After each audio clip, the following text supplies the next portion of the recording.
Hello guys and welcome back to my channel. Today in this quick video I'm going to check two new products from SpeedyBee, show you a new feature which is now available in the SpeedyBee configuration app for the SpeedyBee V2 stack, and announce a small giveaway. The first product that I've got is a 5.8 GHz 2.8 dBi antenna. It comes in a pack of two, available with multiple antenna connectors, and currently, as far as I know, it is available only in RCP polarization. The weight of the straight MMCX version is 4.4 grams, so this antenna is heavier and also more robust than the previous version. In addition, the length of the antenna stem is about 70 mm and it features a very durable design. According to my SWR meter, it will work best when the frequency of the VTX that the antenna is connected to is going to be set to somewhere in between 5658 and 5741, and according to my experience using it, I think that it worked pretty well, and it seems to be a good option for a freestyle or a racing build, since it provides a good combination of price, performance and durability. The second product from SpeedyBee is their new version of the FS225 5-inch frame.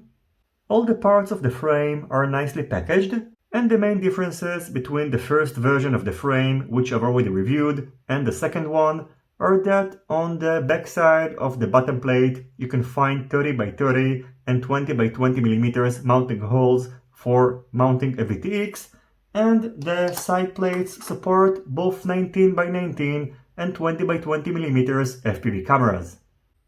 Assembling the SpeedyBee FS225 V2 frame is pretty simple. Here you can see what it looks like when the frame is assembled. So just like the V1 frame, it features a very nice and clean design and high quality carbon fiber parts. So overall, priced at around $50, I think that in case you're in the market for a new freestyle 5-inch frame, this is definitely something that you would like to check out. As for the new feature, which is now available in the SpeedyBee configurator app, it allows you to track your flight time and compare it with other users.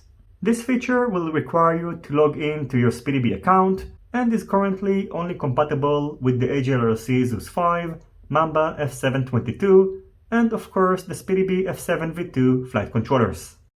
In the first time that you are going to connect the SpeedyBee V2 flight controller to the configurator app, it's going to request you to automatically upload your flight time, and once approved, each time that the flight controller is going to be connected, your total flight time is going to be updated. In addition, under your profile, you'll be able to monitor your world ranking and also check how many gold coins you've got. For normal users, the number of gold coins is equivalent to your total flight time in minutes, and later on you'll be able to use these gold coins in the SpeedyBee store. So in my opinion, the new feature is pretty cool, as it adds some interest because it enables you to log the number of your flights and also check which one was the longest. Finally, as for the giveaway, the prize is the Runcam Atom camera, which I've recently featured on my channel. It is going to be directly sent to the winner by Runcam, and in order to participate, all you have to do is to make sure that you are publicly subscribed to my channel and leave a single comment down below that contains the code that is now displayed on the screen. I wish you all happy flying. I would like to thank Runcam for sponsoring this giveaway, and I will see you soon on my next videos. Goodbye.